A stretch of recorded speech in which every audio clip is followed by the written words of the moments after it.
There are plenty of tiny tricks you can add to your Apex habits, which if used properly will increase your wins, your kills, and your RP tenfold. I've done some coaching in my days, and these tiny changes have already made some of my clients way better players. I dare to say that they actually improved instantly. Here are 13 good habits that you should start doing in Apex Legends. First off, keep your head on a swivel. This sounds obvious enough, but very few players do keep looking around enough and very easily tunnel vision in the middle of a fight or even when rotating, which means that they end up getting themselves in a bad position or killed just because they didn't spot something important, such as an enemy team, a few minutes earlier. If you're slide running or slide crouching or slide jumping, whatever you want to call it, it's a good habit to turn around and look around the surrounding area whenever you go into a slide, since you won't lose your directional momentum when doing so. Whether you are rotating or just holding a position, continuing to look around is vital for success. If you're holding a position, especially in the mid to late game, try to make a habit out of counting all of the teams around you and figuring out factors that you don't know about, such as what teams may be hiding outside of your view. Keeping tabs on what these teams are doing will help you decide the best decision moving on. Always remember that just because you didn't spot a team in one position once doesn't mean that there won't be one there later. Occasionally check angles or positions that you've already cleared just in case the battlefield has changed in the last few minutes. Similarly, you should continue making position checks. This is something you should do every 10 or so seconds when you aren't in danger or when you are rotating. And you want to do it at every possible moment, usually every few seconds when you're in the middle of a team fight. Just make sure to take a quick glance at where your teammates are, at what they're doing, and what they are preparing to do. Making these quick checks will stop you from overextending if your teammates pull back, and you'll be able to react faster to plays that your teammates are making, leading to overall more success in team fights. When you're out and rotating, it will also help you avoid staying too far away from them and ensure that you're all on the same page. You can and you should position check by regularly glancing at the minimap or just by physically looking around to see where your teammates actually are. As I previously mentioned, you want to start slide jumping or crouching. I don't know what the official name is. If you already know how to do this, start doing it more. There are very few players, if any, that have truly mastered the art of slide jumping, and it's just great. It makes you more difficult to hit while actually creating momentum out of thin air, which allows you to move between cover even in a team fight. Doing a slide jump is kind of easy. All you have to do is run forward, build enough momentum, slide, and then after a little while, you jump. This gives you a tiny bit more momentum and will overall make you rotate way faster than teammates that might just be running in a straight line. There's a lot of other factors. For example, if you do it over a ledge, you get a ledge boost. If you do it down a hill, you get a little bit of a boost. You're just gonna have to experiment and get a feel for it yourself. Also, if you're enjoying the video, there is no excuses not to hit that like button. So that's just a reminder. Thank you for anyone who has done it already. So building off position checks is a tiny trick that will help you win more fights, and that specifically is where you choose to heal. Anyone who has played Apex for a decent amount of time should know that there's a certain flow to team fights, where some players trade damage or just get cracked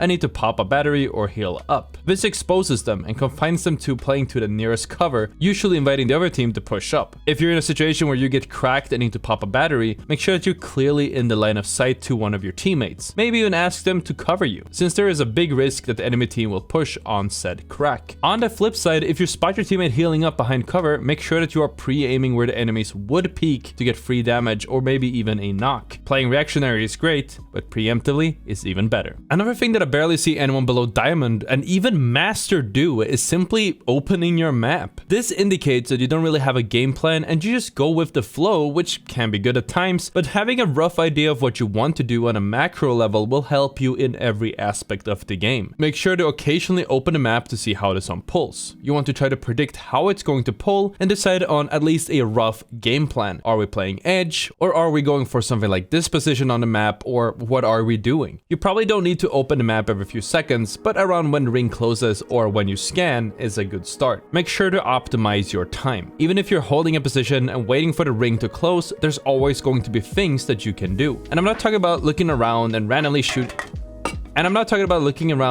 shooting at other teams either, which, by the way, you probably never should do unless you can guarantee that you get value out of it. You can make sure that everyone is on an equal footing when it comes to heals. You can walk around and grab loot scattered around the map, scout around and figure out where the other teams are located, either open up the map or ping around and see what's going to be available in the next ring and formulate a plan on what you can do next. There's never an excuse to sit still and play Tetris. We're reusing one of the previous tips and applying it to dropping, because this is just too important to miss. Make sure that you keep looking around when you're dropping at the start of the game and for about half of a minute afterward. There has been several instances of teams either not being visible as you're skydiving only to surprise you or a teammate, or teams late dropping to make a surprise contest just because you aren't paying attention. Looking around can stop them from surprising you and maybe even allow you and your team to formulate a plan to win said contest quickly. On the subject of dropping, make sure to split off your teammates, especially if you aren't contested. There's no reason I should be fighting my own teammate for loot when the whole point of interest is free for all of us to loot. The general rule of thumb is pinging where you are dropping, and yeah, by now most players understand and respect it. Make sure to take favorable fights and try not to force a fight, meaning throw yourself at someone unless you absolutely have to. You want to look for third parties on teams that are going at it and have at least one knock on both sides, which would allow you to roll in and reap easy kills, as well as being able to take all of the loot on the ground. Keep in mind that you will never be the only team looking to join a fight, so make sure to stay healthy, don't run off too far on your own, and expect another team to turn their corner at any time. This next habit is what I've always called the egg timer rule. It is an arbitrary timing when you should stop fighting or poking and just move on, unless either of one of the teams does enough damage or gets a knock to push with an upper hand. That moment when two teams should give up and stop wasting each other's time, it can be at the very start of a fight to 10 seconds or even minutes ahead of time. Though I'm probably gonna have to say that if you spent 10 to 30 seconds poking and prodding at each other without anything significant happening, it is time to leave the fight, because the odds of another team looking for a third party at this very point is extremely high. Even if there isn't a third party around the corner, there's never any point in drawing out a fight for extended periods of time, because all you're doing is wasting each other's resources without actually gaining anything. Try other legends, weapons, and general loadouts. Game sense and mastering your favorite weapon or legend does come through sheer time, memorization, and VOD reviews as well. But still, the best way to get a good idea of how to play a specific situation or how to counter specific legends is simply by playing and using them yourself. If you understand every minute detail of every legend in the game, and there's not actually that much to learn, you'll know what to expect from your teammates playing that legend, or the enemy team should they be playing that one legend. If you do want crash courses on other legends in the game, I've already released a technical guide for all of the Apex legends, and I am currently working on another series when it comes to mastering them. Make sure that you subscribe so you don't miss out on all of that coming knowledge, as well as pushing the Ottr gang closer to the 200k subscribers.